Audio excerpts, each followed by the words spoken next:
अस्सलामुअलैकुम। मौजूदा कौम देखो क्या कह रहा है कि काश मैं पैगंबर के साथ रास्ता इख्तियार किया होता।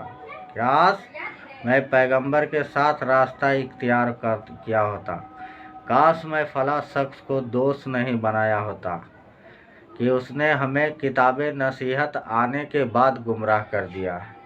तो जो मुल्ला लोग कुरान से बाहर बयान करता है, ऐसे मुल्ला को पिछवाड़े पे लात मारो, नहीं तो इस मुल्ला के चक्कर में रहोगे ना भैया तो जहन्नम में सीधा चल जाओगे। आयत पे गौर करो, कुरान सुनो। मुखलिसीना लहुद्दीन। उन्होंने अमल किए होंगे और कहेंगे कहीं कोई रुकावट खड़ी कर दी जाए, और जो इन्होंने अमल किए होंगे हम उनकी तरफ मुतवज्जे होंगे तो उनको बिखरा हुआ गुबार कर देंगे। उस दिन अहले जन्नत का ठिकाना भी बेहतर होगा और उनके आराम की जगह भी खूब होगी। और जिस दिन आसमान अब्र से फट जाएगा और फरिश्ते नाजिल किए जाएंगे, उस दिन सच्ची बादशाही रहमान ही की होगी और वो दिन काफिरों पर सख्त मुश्किल होगा।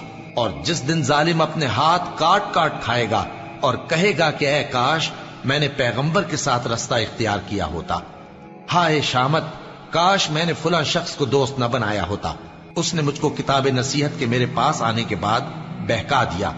और शैतान इंसान को वक्त पर दगा देने वाला है।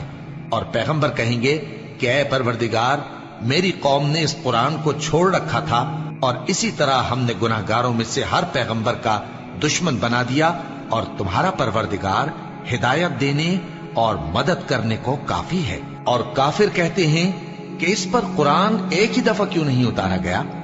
इस तरह आहिस्ता आहिस्ता इसलिए उतारा गया कि इससे तुम्हारे दिल को मजबूत रखें, और इसी वास्ते हम इसको ठहर ठहर कर पढ़ते रहे हैं। और ये लोग तुम्हारे पास जो एतराज की बात लाती हैं, हम तुम्हारे पास उसका माकूल और खूब वाज़ेह जवाब भेज देते हैं।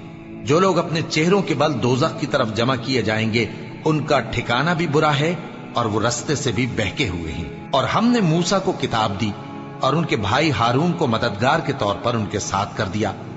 फिर हमने कहा कि दोनों उन लोगों के पास जाओ जिन्होंने हमारी आयतों की तकजीब की। आखिर हमने उनको पूरी तरह हलाक कर दिया।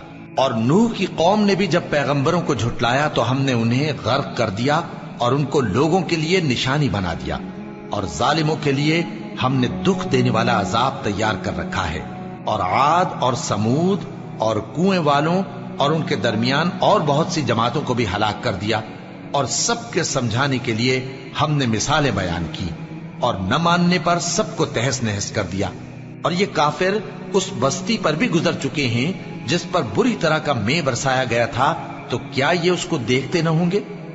बल्कि इनको तो मरने के बाद जी उठने की उम्मीद ही नहीं। और ये लोग जब तुमको देखते हैं तो तुम्हारी हंसी उड़ाते हैं कि क्या यही शख्स है जिसको अल्लाह ने पैगंबर बनाकर भेजा है? अगर हम अपने माबूदों के बारे में साबित कदम न रहते तो ये जरूर हमको बहका देता और उनसे फेर देता। और ये अनकरीब मालूम कर लेंगे जब अजाब देखेंगे कि सीधे रास्ते से कौन भटका हुआ है। ऐ पैगंबर, क्या तुमने उस शख्स को देखा जिसने अपनी ख्वाहिश नफ्स को अपना माबूद बना रखा है? तो क्या तुम उसके जिम्मेदार हो सकते हो? या तुम ये ख्याल करते हो कि उनमें अक्सर सुनते या समझते हैं? नहीं, ये तो चौपायों की तरह के हैं, बल्कि उनसे भी गए गुजरे। भला तुमने अपने परवरदिगार की कुदरत को नहीं देखा कि वो साए को किस तरह दराज करके फैला देता है, और अगर वो चाहता तो उसको बेहरकत ठहरा रखता। फिर हम सूरज को उसका रहनुमा बना देते हैं, फिर हम उसको आहिस्ता आहिस्ता अपनी तरफ समेट लेते हैं। और वही तो है जिसने रात को तुम्हारे लिए पर्दा और नींद को आराम बनाया और दिन को उठ खड़े होने का वक्त ठहराया।